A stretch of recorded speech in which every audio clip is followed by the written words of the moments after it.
Salut, bienvenue sur Max Reportage pour essayer le Tesla Model Y Propulsion 2026, la version de base la plus dépouillée en équipement, mais aussi la plus accessible, puisque le tarif est inférieur à 40 000 € hors bonus écologique. Est-ce le meilleur Model Y? Pour le savoir, je vous invite tout d'abord à vous abonner à ma chaîne YouTube Max Reportage et je suis à la recherche de sponsors pour pouvoir financer mes vidéos objectives et détaillées. Allez, c'est parti pour détailler ce Model Y à prix canon. Le Tesla Model Y Propulsion est un SUV familial aux dimensions généreuses puisqu'il fait 4,79 m de long pour 1,92 m de large et 1,62 m de haut. Dans cette version d'entrée de gamme, le Model Y reçoit un dessin spécifique avec un bouclier entièrement redessiné, des optiques séparées, on n'a plus la bande de LED entre les deux phares avant.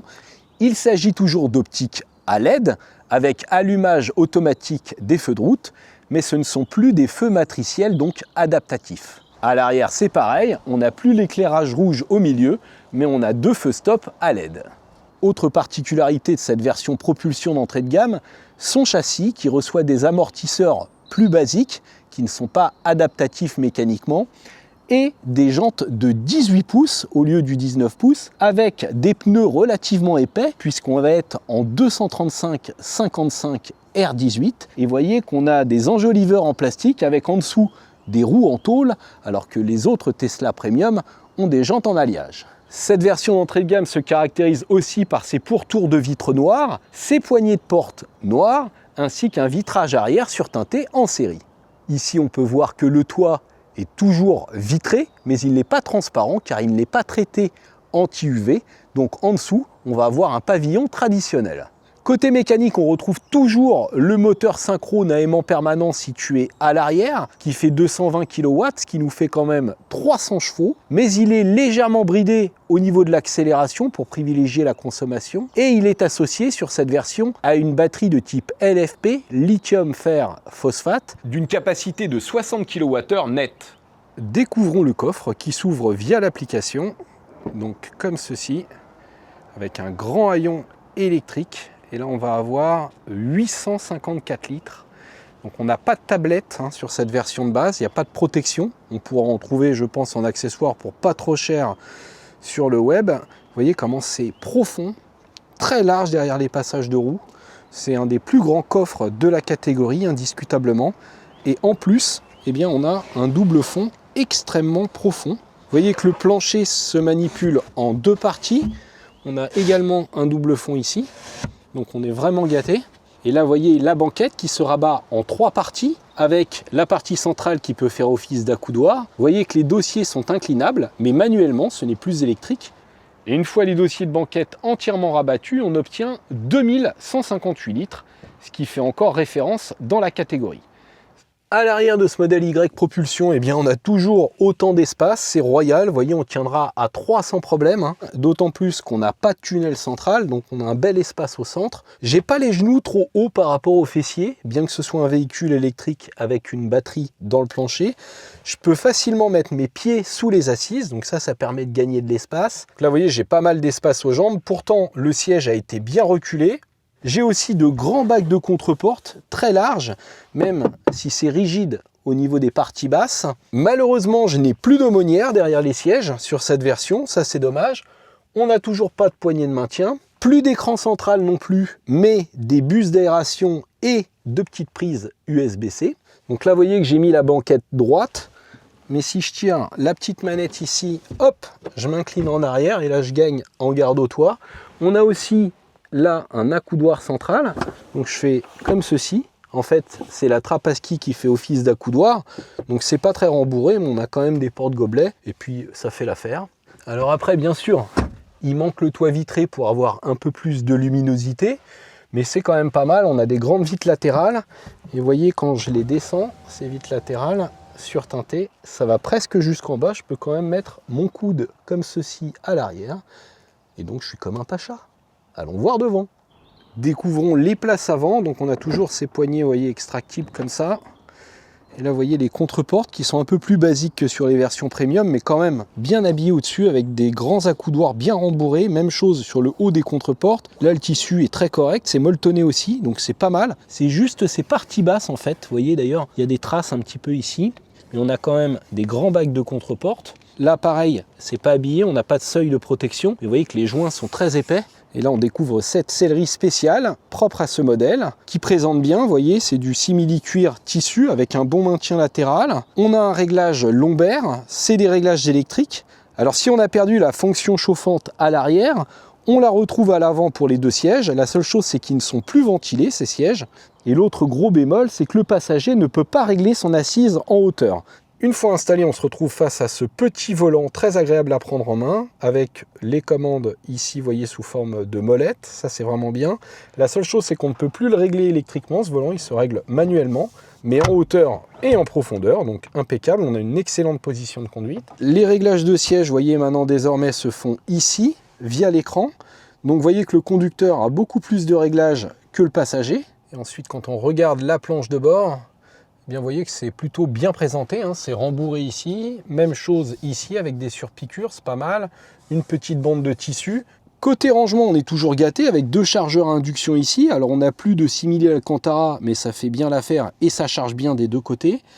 Là, vous voyez que c'est creusé, donc c'est moins joli que d'avoir des bacs centraux, mais l'avantage c'est que vous pouvez mettre une plante en plein milieu, donc un objet en hauteur, c'est très pratique. Ici, deux porte-gobelets. Toujours ce grand accoudoir très profond avec de la moquette et une prise USB-C. Et la boîte à gants reste toute petite, mais elle n'est pas habillée. On a de la feutrine sur les versions premium. Et la petite clé USB qui est au fond, eh bien, c'est pour le mode sentinelle, c'est-à-dire les dashcams qui vont enregistrer tout ce qui se passe. Et ça, c'est très pratique pour les assurances. Côté multimédia, on retrouve ce grand écran tactile avec un processeur très puissant, un processeur Ryzen qu'on retrouve sur les PlayStation. Là, j'ai accès à la cartographie avec le planificateur qui est le meilleur du marché incontestablement, on en reparlera plus tard. Ici, j'ai les réglages de climatisation qui s'effectuent via l'écran uniquement. Ici, j'ai accès aux différents contrôles du véhicule. Donc là, vous voyez tout ce qui est essuie-glace, le fameux mode sentinelle. En dynamique, eh bien, vous voyez, je peux régler mon accélération, ma décélération, l'antipatinage. Là, maintenant, on a accès à Grok. Salut Grok! Salut! Si je te dis je dois aller à Paris, place de l'Étoile, tu peux tout de suite me lancer la planification? Ouais, je peux. J'ai trouvé la place Charles de Gaulle à Paris, à 26 km d'ici. Je lance la navigation directe? Allez. Voilà. Navigation lancée vers la place Charles de Gaulle à Paris. 36 km, arrivé vers 17h30. Prends la route et je te guide. Merci, déconnecte-toi. Et enfin, pour finir, eh bien, vous voyez ici toutes les applications. Donc, on retrouve Grok, là, la caméra embarquée, la dashcam. Bien évidemment, on a les jeux vidéo. Donc, on peut jouer à Beach Racing ou autre, ce qui est toujours pratique quand on attend un superchargeur. Un nouveau jeu SpaceX ici. Vous voyez, on a aussi des dessins, de la musique, bref, on peut même se faire un feu de cheminée. On a un mode chien qui permet de laisser son chien à l'intérieur avec la climatisation. Donc on retrouve avec bonheur toutes les fonctionnalités de cet ordinateur sur roue. Il manque toujours Apple CarPlay, Android Auto pour pouvoir afficher Waze sur l'écran. Mais finalement, vous voyez, vous mettez votre téléphone ici, vous avez les alertes radar de Waze et vous utilisez cette cartographie qui est quand même super bien faite. Et maintenant, c'est parti pour un tour en ville. Allez, on est parti pour un bout de ville. Alors, pied sur le frein pour tout lancer. Et ensuite, vous voyez, je fais marche avant, marche arrière ici. Alors, au niveau de la rétrovision, c'est quand même très limité, hein. Le rétroviseur central est minuscule. Quand je tourne la tête, je vois pas grand-chose. Mais on a des caméras partout. Donc là, vous voyez, marche arrière. Il montre la voiture qui est collée derrière moi. J'ai aussi la vue, vous voyez, des angles morts sur les côtés. Et je peux basculer, évidemment, vers l'avant. Mais il faut que je fasse attention parce que c'est pas aussi précis que des capteurs, vous voyez. Et là, je vais toucher et je vais pas avoir de bip bip bip. Il faut que je me repère aux couleurs ici. Mais j'ai pas une vraie vue à 360. J'ai un aperçu, on va dire, sous forme de graphisme. Donc là, je pars en marche avant et c'est parti. Donc je vais devoir faire un demi-tour parce qu'elle braque très mal. Ils annoncent 12,1 mètres de diamètre de braquage entre trottoirs. Et je dirais que c'est le gros défaut de toutes les Tesla. C'est que ça braque vraiment très mal. En plus, la direction est quand même assez lourde, hein. Elle est assistée bien sûr, mais vous voyez, c'est assez lourdeau comme direction pour la ville, et on ne peut pas la paramétrer, l'assistance de direction. Maintenant, l'avantage, c'est qu'elle est précise.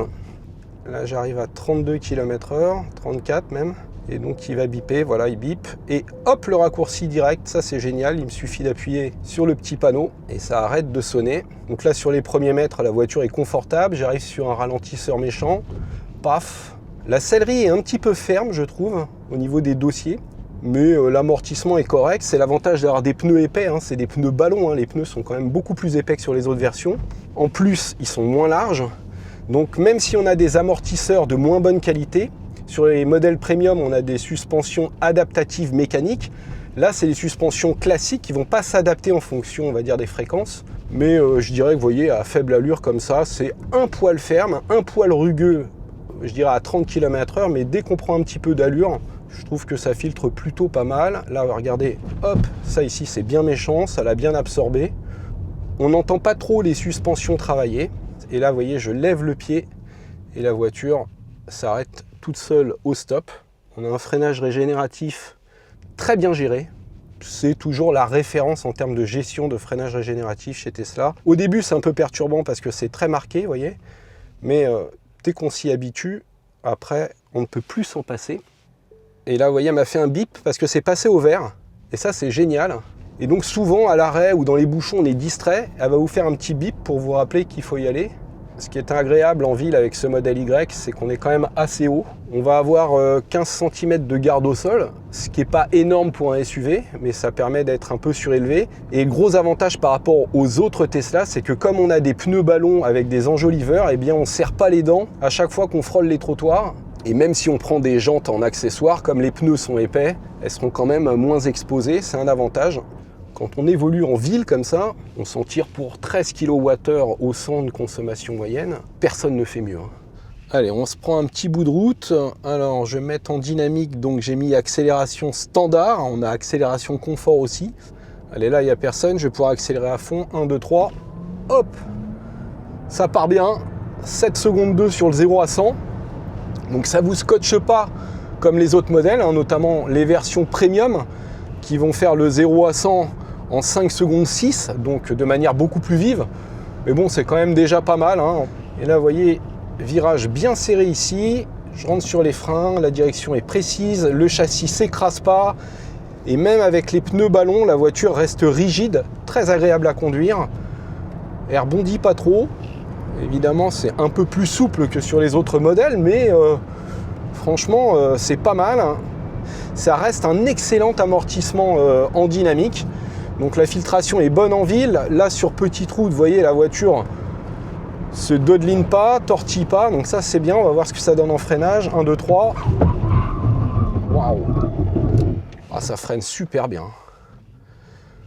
Donc comportement routier et sécurité active, franchement au top.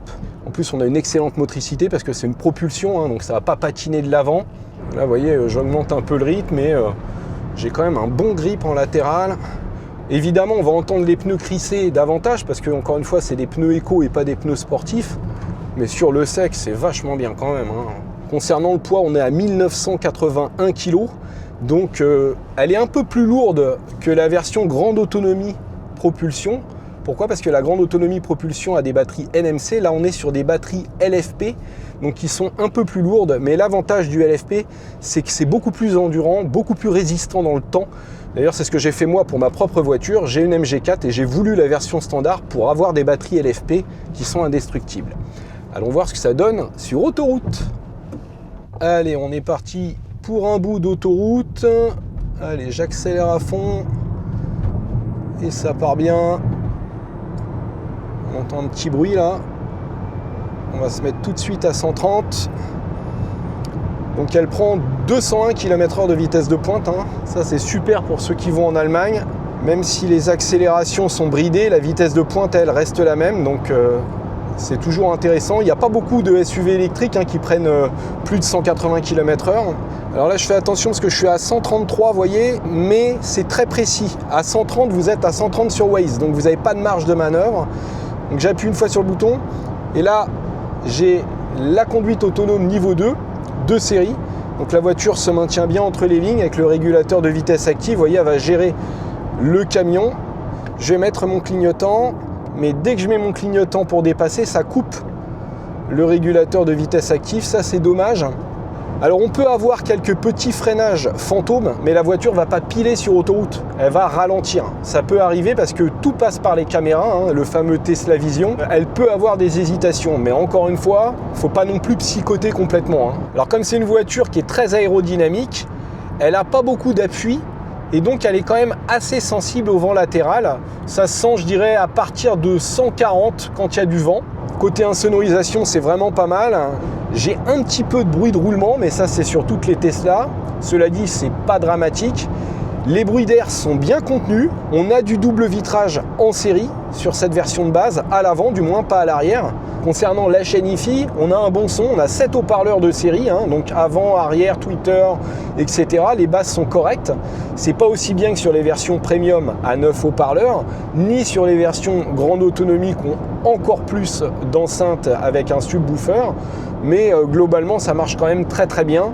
Donc on a une voiture qui est très agréable sur autoroute, et en plus, le gros point fort de cette Y propulsion de base, c'est que c'est la plus sobre de la gamme. Là sur autoroute, je fais du 16 kWh au 100 à 130 km/h. Ça veut dire que vous faites largement plus de 300 km sur autoroute. Vous pourrez atteindre 340 km sans problème sur autoroute. Et en usage mixte, avec 13 kWh au 100 de moyenne, vous ferez sans problème 450 km en roulant normalement, ce qui est remarquable.